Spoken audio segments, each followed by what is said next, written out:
fătără, tu rozbor dinții. Noapte în sănășea, fraiere, intră în casă sau o să-ți pară rău. Cazi, fraiere, cazi, că te morți mătii. Corele au trecut, tic-tac, și noaptea a apărut. E noapte în Sălăjean și totul pare liniștit, dar sigur cineva s-a apucat de tâlhării. Nu contează că circa 13 e aproape, din câți bani produc borfașii au și ei ceva parte. Fraiere, uită-te din nou pe geam BMW, uită-mă bagă în boară și o să-l vezi pentru ultima oară. Clac, clac, îmi prind puțin și ușa s-a deschis. Lipesc două fire și dimineața vei fi puțin surprins, dar nu fi supărat, așa e viața în Sălăjean. Dacă nu ești atent, lasă băieții fără niciun ban. Gaborii au treabă, se distrează acum în circ, bat un puștan doi și vor bine să se simtă. Nu face pe șmecherul, fiindcă e în zadar. Mai bine intră în casă, fiindcă-i noapte în Sălăjean. Noapte în Sălăjean.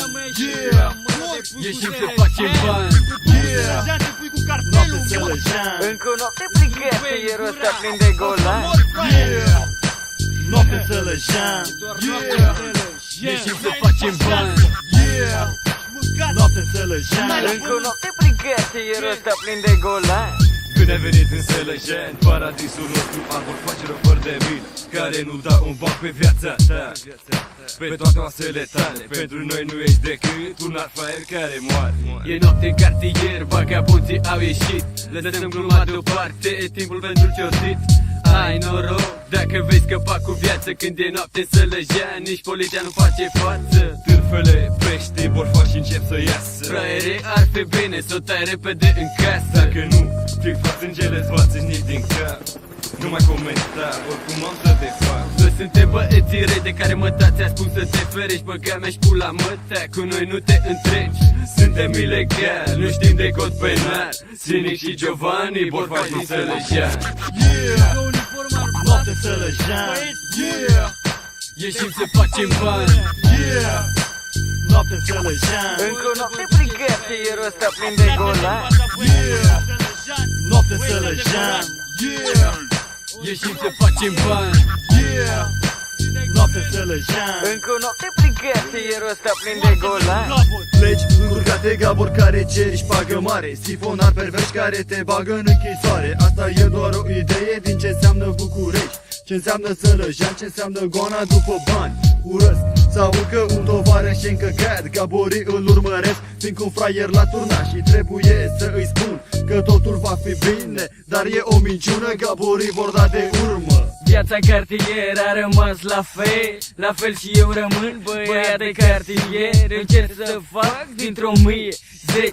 Trebuie să ai sânge rece, fiindcă altfel nu merge. Borfaș, respectați jocul și totul va fi bine. Încercă să nu o faci și vezi ce va fi cu tine. Tot urăsc ce faceți și cum vă purtați, însă eu am tot respectul pentru voi, borfași adevărat. Dacă n-ar fi golan ăștia din Sălăjean, tot ar fi foarte bine. Facem bani. O amenințare la ordinea publică. Ar trebui arestat cu toții și băgați în pușcării. Sper să se ocupe cineva și de treaba asta. Ieșim să facem bani. Noapte în Sălăjean. Încă o noapte brigată, ierul ăsta plin de golan. Noapte în Sălăjean. Ieșim să facem bani. Noapte în Sălăjean. Încă o noapte brigată, ierul ăsta plin de golan. Noapte în Sălăjean. Ieșim să facem bani. Noapte în Sălăjean. Încă o noapte brigată, ierul ăsta plin de golan.